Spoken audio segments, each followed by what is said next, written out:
Пред нас вечерва едно проучување, браќи и сестри, кое не е вообичаено. Ќе зборуваме за суд, за небесен суд. Ќе зборуваме за почеток на едно ново сметање на времето. Всушност ќе видиме што е тоа што се случило во историјата, во минатото, а врз основа на Библијата. Каков е тој суд, што се случува во меѓувреме, кога почна тој суд и зошто е многу важно да ги пратиме знаците на времето во кој ние денес живееме.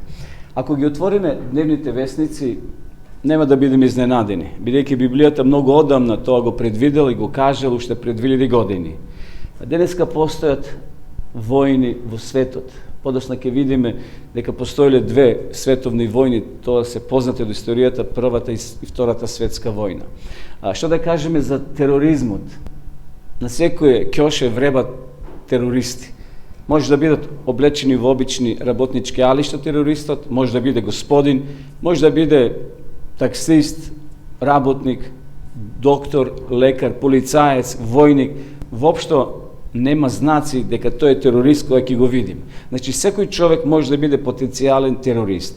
Ова слика, верувам, се уште ни е во фокус, во внимание, кога двете згради во Америка беа срушени. Илјадници луѓе загинаа во тој трговски центар, односно во тие две згради. Денеска постојат сообраќајни несреќи постојано, секојдневно на овој свет. Животот на човекот е несигурен. Излегуваш од дома, не знаеш дали ќе се вратиш жив и здрав. Значи, живееме во еден тотално несигурен свет, свет во кој никој од нас не е сигурен. Многу држави се ослободи од своите диктатори. Некои се појавуваат нови диктатори во нови држави. Значи, едноставно, луѓето сакаат да владеат со останатите луѓе.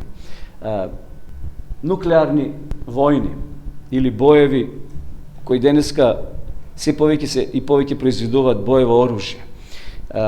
Млади деликвенти. Значи, се повеќе и повеќе се појавува незадоволство кај младите луѓе. Загаденост на нашата атмосфера, на нашата почва. Постојано се испуштаат отрови од разни фабрики, тоа се влева во нашите реки, во нашите езера, во мориња, во почвата и повторно тоа ни се враќа како бумеранг по пат на дождови, кисели дождови, шумите се сушат и така натаму. Спомнав, ако малку погледнеме во историјата, ќе се сетиме на тие две големи световни војни, кај што милиони млади луѓе загинале за некои човечки идеи. А денеска можеби и самите водачи не се живи, тие идеи пропаднале.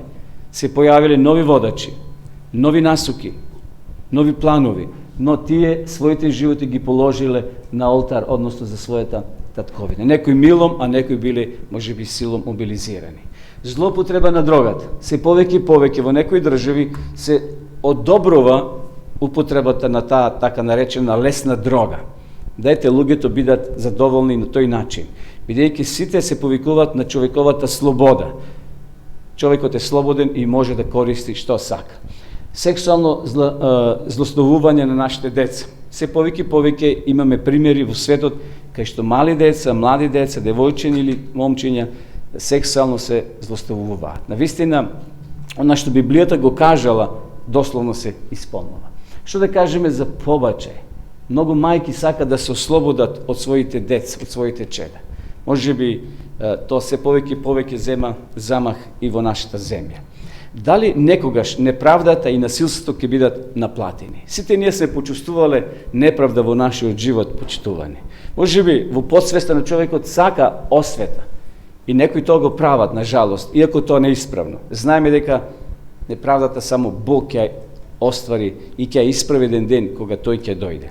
Но еве што вели пророк Исаја во своите пророчки предвидувања за она што ќе се случува на нашата планета. Земјата е онечистена под своите жители, зашто го престапија законот, ја изгазија одредбата, го нарушија вечниот завет. Затоа проклетството ја проголтува земјата. Нејзините жители се виновни. Какво пророштво дал пред 600, 700, 800 години самиот пророк? Знаеме дека пророк Исаја прорекол за Исуса Христа 500, 600, 700 години пред тој да се роди. Меѓутоа, тој зборува и за наше време. Ние сега живееме 2000 години после Христа. Вели го нарушија вечниот завет и затоа земјата е проколнета, браке и сестри. И затоа она што пред малце го видовме на овие слайдови е навистина слика и прилика за она што се случува денеска на ова наша планета. Значи, Господ вели, земјата е загадена. Од кого? Од своите жители. Бидејќи човечката себичност произлегува во тоа што се загадува почвата, што се загадува воздухот. Се повеќе издувни гасови се испуштат во атмосферата и тоа ни се враќа повторно како бумеранг на нашата земја. Но имаме вечерва, почитувани, добра вест. Радосна вест за сите нас, а тоа е дека Бог еден ден ќе воспостави ред. Бог ќе воспостави правда, но наше да чекаме. Давид, псалмиста Давид вели, и ќе им суди на целиот свет со правда. Гледате, Бог ќе суди со правда. Денеска нашите судови се, на жалост, условно кажано, донесуваат неправедни пресуди. Понекој човекот е праведен, невин, но правдата е извртена, затоа што се подмитуваат. Ќе ги осуди народите справедливо. Бог ќе суди праведно. Господе, за солниште на угнетувањето. Денеска може некој од нас е угнетуван, било на кој начин, но Господ нека ни биде за солниште, вели Давид. Тврдина на спасението во тешки денови. Во Тебе се надеваат оние кои го знаат Твоето име, зашто не ги оставаш оние кои те бараат, Господи.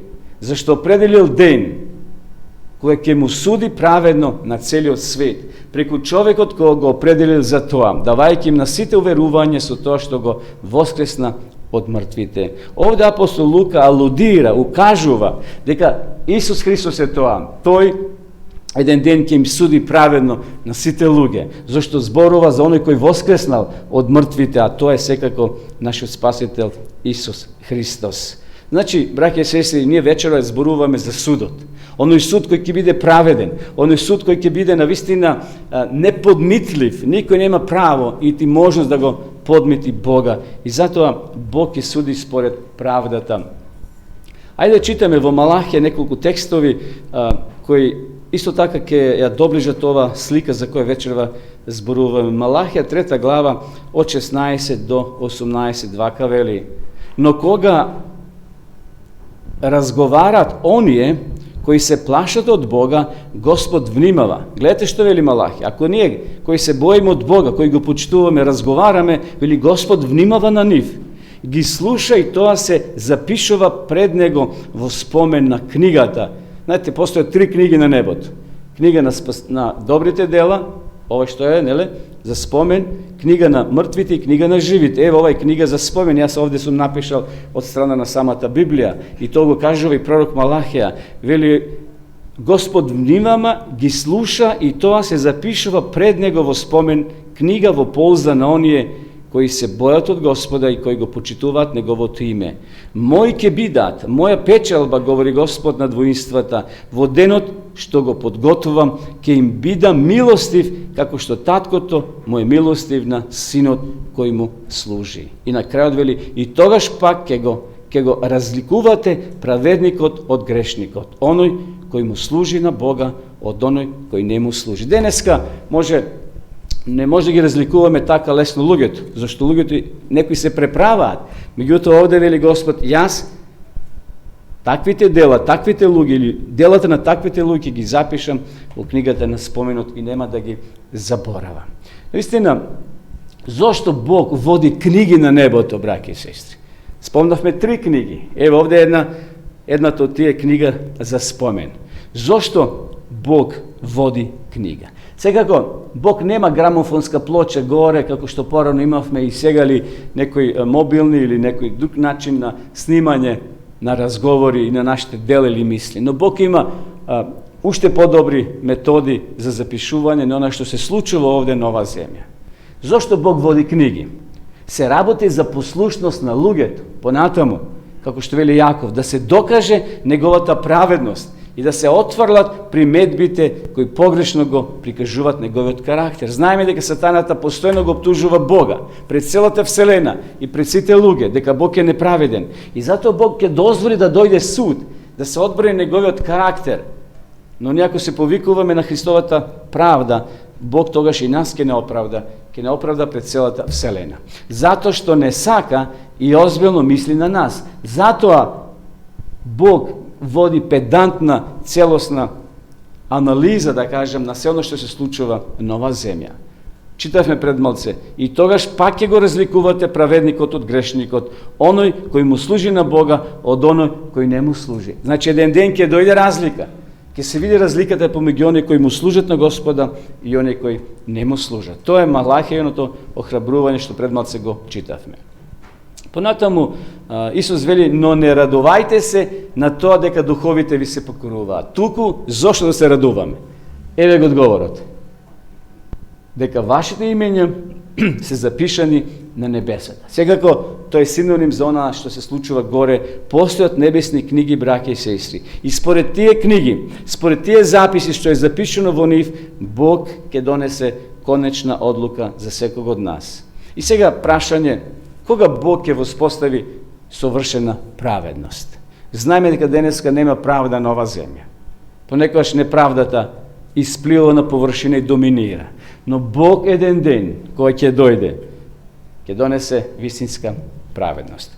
Во последната книга на Библијата, а тоа е Откровението, таму се зборува и се укажува на тројца или три ангели кои летат посреде небото. Значи, тие ангели носат посебна вест.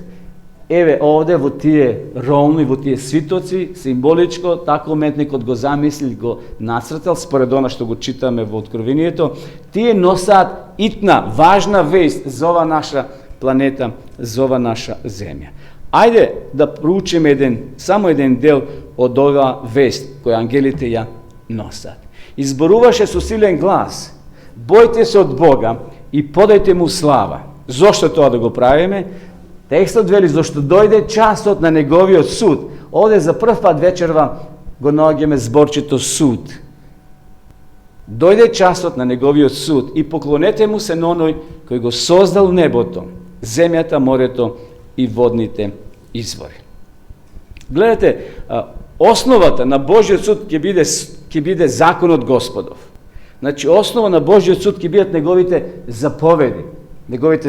И ете, доаѓам скоро, Исус го кажал: и наградата моја со мене, за да му дадам секому според неговото дело, што е сосема природно. На судот се суди според делата. Ако се праведник, ќе те ослободи судијата. Ако имаш проблем со тие дела, ќе добиеш одреден број на години на затвор или глоба да платиш. Значи, Господ кој ќе дојде, ќе суди според делата наши. Каде се одвива Божиот суд, почитувани, можеби ќе си поставаме прашање. Ќе одиме во книгата на Откровение, на книгата Даниело, и тамо ќе видиме што се случува кога пророк Даниело добил видение и Бог му го тоа открил. Гледа, вели Даниело, престолите беа поставени и праведниот седна. Гледате зборот праведниот, како Даниело го нагласува. Праведен. Некој ќе велиме, овој судија е праведен. Значи, суди според словото на законот. Праведниот седна, се мисли на Господа. Облеката му беше како снег, влакната на косата како чиста волна. Огнена река течеше, извираше пред него. Илјади му служија, 10.000 по 10.000 стоја пред него. Судот седна, книжите свитоци се одвиткаа. Пред малци ги видовме ангелите во раците носат книжни свитоци. Очигледно, постојат горе книги, постојат записничари. За се она што се случува на оваа земја, горе се води педантна, точна анализа, односно се бележи. Значи, основа на судот ќе бидат 10 Божи заповеди. Кога ќе се одржува Божиот суд, браќа и сестри? Даниело вели, Бог му открил, сега малце ќе одиме во историјата, нема да ни биде тешко тоа да го разбереме, ќе видиме неколку шеми, едноставно ќе биде назначено за да ги видиме само тие години на остварување. Даниело слуша глас, ангелот му кажува, уште 2300 вечери и утра, тогаш светилиштето ќе биде очистено. Каква врска постои помеѓу очистувањето на светињата и Божиот суд? Малце ќе ве вратам во историјата, сега во времето на израелскиот народ, и овде ќе ја видиме ова слика, која ја гледаме во 5 книги Мојсееви, посебно од 2 па до 5. Тамо кога израелците патувале низ пустињата, Бог им дал наредба на свештениците, односно на левитите и на Мојсе да му направат храм, односно подвижен храм, наречено светилиште. Гледате како е оградено, со посебни димензии, тоа е запишено во Библијата. Овде се шаторите, кај што живееле израелците, 2 милиони луѓе биле номади, значи биле во движење, но немале ниту една болест, зашто ги имале Божите закони и тие ги почитувале секако оние здравствени закони. Гледате, овде има шатори. Овде е тоа светилиште оградено. Тука доаѓаат луѓе, малце ќе влеземе внатре после. Овде значи имаме кадиони олтар, односно олтар кај што се жртвеник, кадиониот олтар е внатре во првото оделение. Тука се жртвите пренесувале едноставно, еве малце поблизу. Секој ден на служба ова се обавувала, постојано, секојдневно. Тука доаѓа човекот, грешникот, ја става својата рака над јагнето и тој го коле јагнето, да види дека невино животно ќе страда ради неговите гревови. Еден дел од крвта се зема, се внесува внатре и едноставно гледате како се коли јагнето. Значи овде се коли и едноставно крвта се прска внатре завесата и така натаму. Тоа постојано значи била процедура на жртвување за гревовите на самите израелци. За секој грев пред светињата или светилиштето било жртвувано јагне. Гревот бил исповедан над главата над јагнето. Значи јас доаѓам над јагнето, ги ставам рацете и кажувам оно што ме мачи, што ме тишти. И потоа се коли јагнето. Гревот бил опростен, но не целосно, условно. Крајот на годината било време кога сите гревови годишни биле пренесувани внатре во самото светилиште, односно тука се чистела таа завеса која ќе видиме, која постоела внатре во самиот храм. И Јован сега сака да прави паралела за она јагне кој израелците го пренесувале, дека Исус ќе биде тоа јагне после 2000 години кој ќе биде пренесено и ќе биде жртвувано за нас, односно самиот ќе биде пренесен за нас на Голгота. Гледате, овде имаме слика, јагне го символизира Исуса Христа. Јован вели, утреден Јован го види Исуса како доаѓа при него и рече: еве го Божето јагне кој ги зема гревовите на светот. Значи, тоа јагне што израелците го носеле, се исповедувале над јагнето. Крвта негова била попрскана завесата. Еден дел од тоа јагне било ставено на жртва. Еве го овде. И тоа јагне го символизира Исуса Христа. Јован после неколку илјади години ни објасна дека тоа јагне е всушност Исус Христос, нашиот спасител. Грешникот морал со нож да го заколе јагнето. Јагнето умирало како замена за грешникот и еден дел од крвта бил внесен, значи, во светињата и завесата била попрскана. Символички гревот бил внесен во близина на Бога, зашто Бог бил во светињата. Таму се открило во второто оделение. Знаеме кога таа шекина се откривала. Значи со самата крв внесена во светилиштето, гревот е приближен до Бога, до Исуса Христа. Тоа символички представува дека на грешникот му е отворен патот кон Бога, благодарение на јагнето. А подоста ние сега знаеме, благодарение на Христа, нашиот пат е отворен кон небото, благодарение на Исуса Христа. Секојдневно се пролевала крв за простување на гревовите. Може да замислите таа сцена. Секој ден стотици луѓе чекаат на ред, носат јагниња за да ги принесат пред свештениците и да ги едноставно окајат своите гревови. Гревовите секојдневно се внесувале и собирале во светилиштето. Гревовите биле опростувани, но се уште не биле избришани. Интересно. Значи, и денеска нашите гревови се простени, но не се целосно избришани кога ќе се затвори таа врата. И кога Бог ќе не прогласи дека сме чисти, значи, затоа постоела таа годишна церемонија. Еве, таа годишна церемонија. Значи, овде, тоа е првото оделение, овде е тој седмокрак свекњак, тука се лебовите десно, значи тука се тие 12 лебови, еве го кадиониот олтар, кај што ние денеска со децата запалевме темјан овде и објаснуваме таа слика. Значи, како кадел свештеникот, како тој мирис, Бог вели го помириса символично. Тој кадел и еднаш во годината влегувал внатре. Гледате внатре што има. Ковчег со 10 заповеди. Тука е центарот, тука е Бог присутен. И затоа тука се откривал таа шекина годишно еднаш. И тука били исповедени сите греови годишни. И кога ќе се покаже секината, таа шекина, тогаш се простувале целосно гревовите. А секојдневно били условно опростени. Значи, тие били опростени, но не биле избришани. И тоа било време, или ден, така наречен, за испитување. Ден за испитување. Но сега постои прашање за нас, браќи и сестри. Дали јас целосно сум ги донел своите гревови пред Бога, кога се каја? Стојам ли како спасено суштество пред Бога? Ние не веруваме еднаш спасен за секојаш спасен. Ние треба постојано да се чистиме, постојано да бараме прошка. Секако како живи луѓе може да направиме грев, но Бог не држи за тоа еднаш сме се простили од Бога, односно еднаш сме барали прошка и може цел живот да не бараме бидејќи ќе бидеме спасени. Ние мора постојано да бидеме и да се посветуваме, да имаме врска со Господа. Ден на суд, ден на очистување на светилиштето од гревовите. Знаеме дека таа годишна церемонија се случувала кога свештеникот барал 2 јариња, едно кај што се исповедувале гревовите, годишни, и тоа јаре се носело, тој јарес далеко од нивните шатори, што символички значи гревовите ќе бидат однесени далеко од нив и ќе бидат за секогаш очистени и опростени. Исус Христос, наш правосвещеник. Значи, како свештениците во тоа време, што посредувале помеѓу Бога и народот, денеска наш правосвещеник е Исус Христос. Тој нас не застапува денес пред Бога.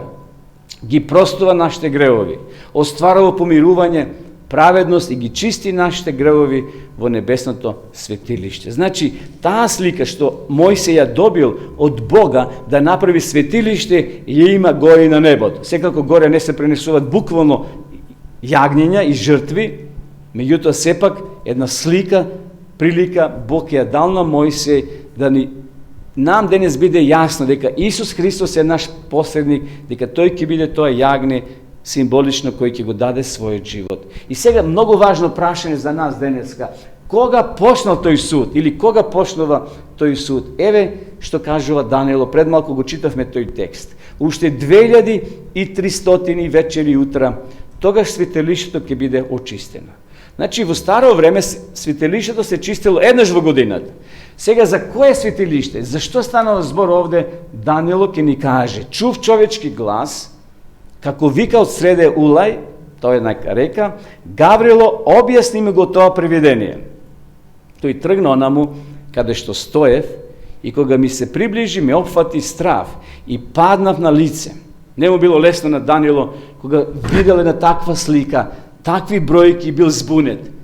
А тој ми рече, човечки сине, разбери, зашто ова видение е за последно време, јас сум го подвлекол ова. Значи, последно време, ова сцена, овој суд е за последно време да го ние разбереме, браќа и сестри, да знаеме кога почнал тој небесен суд, суд во кој и мојот и твојот име еден ден ќе помине. Понатаму Даниело вели, привидот за вечерите и за утрата за кој што беше збор, вистините, но ти запечати го, зашто е за далечни времења. Познато е Даниело кога живел во времето на првото царство, на Вавилонското царство, а сега пророкот вели, односно гласот му вели, Бог му вели, тоа што ќе го запишеш е за далечни времења. Даниело познава двоструко значење на светилиштето. Потребна му е помош за да го разбере овој временски период. Бил збунет. Не знам сега од каде да почне, од која појдовна точка за да го пресмета тоа време. И затоа тој се моли. Тој се моли, пости и Бог му дава одговор. Пророштвото укажува на крајот на времето. Второ, бидејќи земната служба во светилиштето престанала со Христовата смрт, овие 2300 денови мора да имаат некаква врска со небесното светилиште. Значи, земното светилиште завршило. Евреите не се повеќе Божи народ. Нема веќе таков храм, кај што се пренесуваат жртви. Значи, Даниело сега размисла дека тоа станало збор за небото, дека тамо нешто ќе се одигра многу важно за нас како живи суштества на оваа планета да го знаеме. Знаците на времето во библиските пророштва мора да се разберат символички еден ден, година, тој принцип. Значи, еден ден представува една година кога е во прашање тумачење на библиските пророштва. Во Даниело 9 глава Бог му открива на Даниело време кое недостасува. И сега Даниело се моли. И еве што кажува. Ние согрешивме, ние направивме беззаконие. Даниело чувствува вина и се моли во име на целиот израелски народ. А сега, о Боже наш, послушај ги молитвата на Твој слуга и неговите срдечни молби, Твоето лице нека заблеска на Твоето запустено светилиште заради Тебе, Господе. Бидејќи евреите го запустили светилиштето, храмот, службите, биле во робство. Ерусалим е разрушен, храмот е разрушен, но ќе дојде ден кога Бог повторно ќе дозволи тие да се вратат назад и таа година ќе биде многу важна, битна за разбирање на тоа пророштво. Еве, одеме сега малце да го рашланиме тоа пророштво, односно тие зборови од 2300 денови ноќи. 70 седмици им се одредени на Твојот народ и на Твојот свет град. Значи, од тие 2300 денови ноќи, тоа се сега години, така, ден за година рековме, во пророчко смисол, 70 седмици, вели, се одредени за Твојот народ. Значи, од тој голем пророчки синџир, 70 седмици се одредени за кој народ? За евреите. Одсечено или одредено, поделено, одсечено. Значи, тие се зборови кои ни појаснуваат што значи тоа одредено, одсечено. Значи, ако имаме сега еден долг стап од 2 метра, да кажеме 20 сантими, вели се за тебе. Значи, од тој стап или од тој период од 2300 денови ноќи, 70 седмици, рековме, се определени. Еве го тоа, еве ова шема.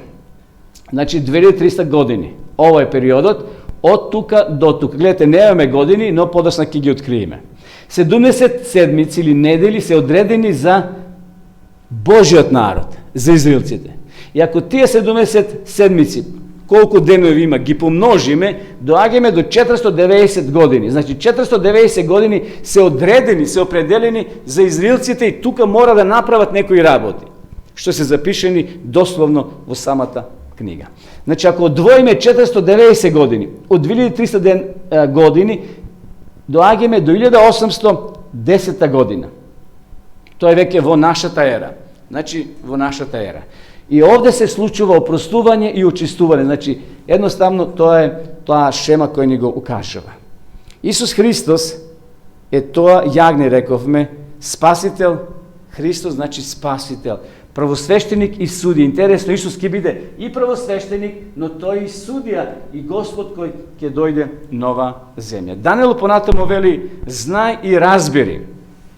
Од мигот кога ќе излезе Словото, нека се вратат и нека го изградат пак Ерусалим, па до кнезот помазаник ќе бидат 7 седмици и тогаш 62 седмици и пак ќе бидат изградени улиците и окопот и тоа во тешки времиња. Гледате сега, пророкот, односно Бог му објаснува на пророкот што ќе се случи во тие 70 седмици, сега одвојува уште потесен период од 7 седмици. Значи, во тој глобален период од 490 години, го намалува сега Бог, ова пресветка му дава податок од 7 седмици. Што ќе се случи? Ќе се вратат назад израелците и пак ќе го изградат Ерусалим. И тоа, ако го читате во Библијата, ќе видите, во едната рака држеле копје, во другата мистрија, вели, или чекан и работеле. Зашто имале непријатели, го граделе зидот околу Ерусалим. Понатаму го граделе храмот. И вели, до помазаникот, до кнезот помазани. А кој бил помазан? Исус Христос е кнез на овој свет. Секако и ѓавот е наречен кнез во негативен смисол, но Исус е помазаникот. Ќе бидат 7 седмици и тогаш вели 62 седмици и пак ќе бидат изградени улиците и окопот, значи зидовите околу Ерусалим. Еве малце шема да видиме, овој шематски приказ. Значи од реновирането на Ерусалим до помазаникот Месија или Христос има 69 недели. Ова година се зема како средната година. Имало 3 такви декрети, кај што Артаксеркс им давал на евреите можно се вратат назад, меѓутоа ова година, 457 се земе како средишна година и појдовна точка да се пресметува тој пророчки синџир од 2300 години. И еве заповест кога била издадена. Сега тоа се години, може би се не целосно јасни, но како е да е, ова е точно ако земете Дигитрон, ќе ве донесе до 27-та година. После Христа, кога Исус бил помазан, кога Исус бил крстен, тоа е помазание. Знаеме кога Исус бил во реката Јордан, што се слушнало од небото? Глас. И оној голуб кој се појавил. И слушнале глас. Ово е мојот возлюбен син, кој живе според мојата волја, не? Така пишува во Светото писмо. И Исус почнал 27-та година, значи 3 години Исус е роден во старата ера. Знаеме дека Исус на 30 години почнал да работи активно, јавно. Исус почнува со својата јавна служба. Исусовото крштевање било во есен, 27-та година, и 3,5 години, ако доаѓаме до неговата смрт. Исус е растна 31 година на пролет, за време на Пасха. После 3,5 години е каменуван првиот маченик, првиот ѓакон, наречен по име Стефан. И овде се случува и самото прогонство. Еве, 34 година, после убиството на Стефана, ќе дојде до големо прогонство во апостолската црква. Христос тоа го најавил. Значи, браќи и сестри, овде гледаме едно зачутувачко библиско пророштво. Како Бог на Даниело тоа му го објаснил. Еве ја целата шема. Значи, гледаме овде 49 години, 434, 7 години, и тоа е цел пророчки синџир, ако го обединиме 2300 години. Тоа се настани кои се случиле во минатото. Еве, уште еднаш тоа да го видиме како ова шема ни го покажува. Значи, ова е обединување на 2300 денови и ноки, односно години, и за сето ова се случило онака како што е проречено во Светото писмо. И затоа ова шема или ова пророштво не носи до 1844 година во после Христа. Значи, почнува на небото суд и времето на крајот. Еве овде е ставена ова Терезија како суд, значи на небото отпочнал небесен суд над мртвите, почнувајќи од Авела. И секој име поминува низ тие небесни книги, се проверува. И ако дојде Исус утре, например, тој веќе ќе знае кој ќе биде спасен, а кој ќе биде изгубен. Врз основа на книгите, рековме, постојат 3 книги горе на небото. Интересно, од 1844 година ние живееме во времето на судот, последно време пред Христовото второ доаѓање. Гледате колку Бог тоа јасно, транспарентно го објаснил, да го разбере секој човек, според пророштвото на книгата на пророк Даниел, кај што Бог му го открива самиот почеток на тој небесен суд. Зошто се потребни 2 фази на Христовата служба, браќи и сестри? Како што постоеле 2 фази во старото светилиште на земјава, значи секојдневно постојано луѓето носеле жртви, ги исповедувале гревовите, крвта се прскала на завесата и тука гревот бил опростен, но не бил избришан. Потоа годишна служба, каде што свештеникот влегува и годишно ги исповеда сите гревови народни врз главата на тоа јаре, се носи во пустињата и на тој начин се простоват, се бришат гревовите. Тоа ќе се случи на небото. Значи, ова била секојдневна, дневна служба во старото светилиште. Овде еднаш во годината кај што се обавувала таа служба. Опростување, очистување. Значи, овде се опростувале гревовите, а овде се очистувале. Од 1844 година, значи, Бог го почнува тој небесен суд од првите маченици, односно од првите луѓе кои живееле на оваа земја. На овој суд Бог ќе ја демонстрира својата праведност и својата љубов пред Вселената. Значи, едни ќе бидат на жалост прогласени виновни, затоа што не барале прошка од Бога, Бог не им простил, а оние другите ќе ја добијат заслужената праведност, заслужената љубов што Господ ќе им ја даде. Од 1844 година живееме во време на крајот. повторно воспоставување на сеопфатното разбирање на двете фази на службата на Исуса Христа. Значи, ние живееме, затоа велиме последно време. Од 1844 се нарекува време последно. Нема повеќе пророштва кои треба се исполнат. Пророштвата се веќе завршени.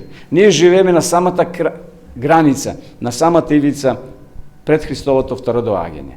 Повторно воспоставување на изгубената библиска вистина. Важноста за подготовката за Христовото второ доаѓање. Зашто вели пророк, односно апостол Павле, зашто Христос не влезе во ракотворена светиња, која е образ на вистинската туку самото небо, за да се јави сега според Божето лице за нас. Значи, од 1844 година Исус влегол во второто оделение и тој сега не посредува за нас. Сега тој тамо ги брише гревовите. Не само што ги просто ги брише, како што видовме пред малце. Првото оделение се простувале, а во второто се бришеле конечно. Христос сега ги брише нашите гревови, за секојаш ги брише, секако ако бараме прошка за она што сме го сториле. И при крајот на размислување, само еден пример да се подсетиме. Еден татко тргнал во прошетка со својата ќерка во една канадска периферија. Тоа било шума, сува шума и зелена, и така се шетеле, одеднаш виделе голем шумски пожар, како им се приближува. Немале многу време да бегаат, бидејќи дувал ветар и шумата горела и пожарот се ширел.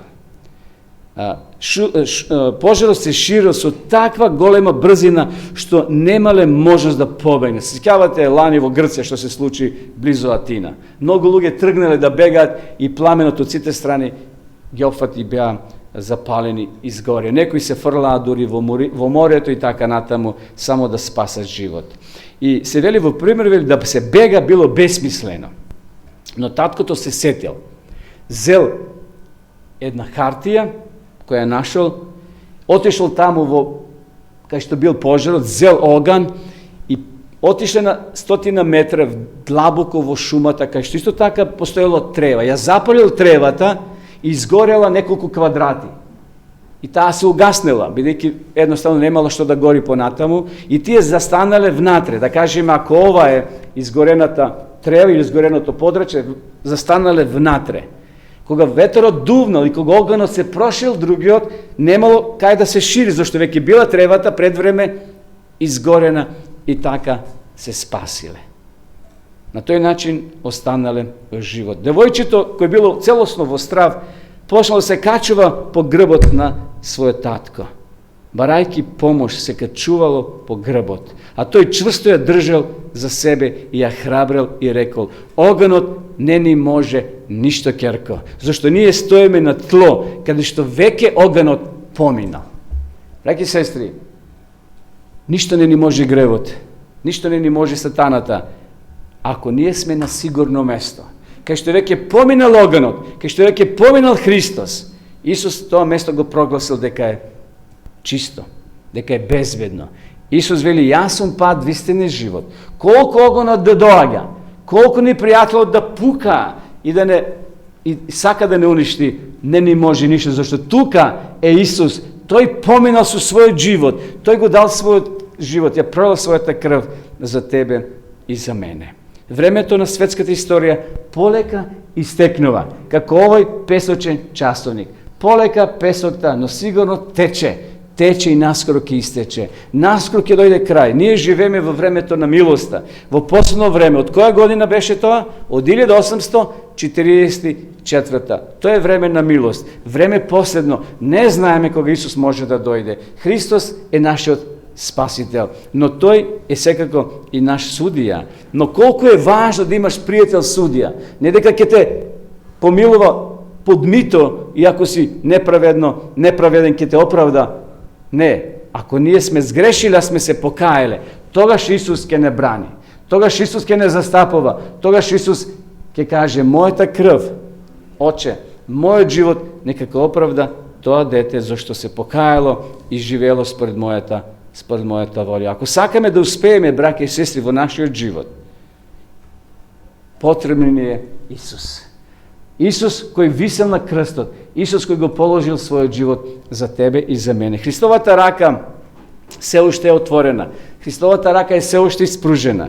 Денес тој не повикува да му го посветиме нашиот живот, да му го отвориме своето срце, бидејќи тој е судија, но тој сака да воспостави со нас вечен мир, да воспостави вечен завет на мирот. Затоа испружи му ја раката, бидејќи се работи за твојот и за мојот вечен живот. Нека му е слава на нашиот Спасител Исус Христос. Амин.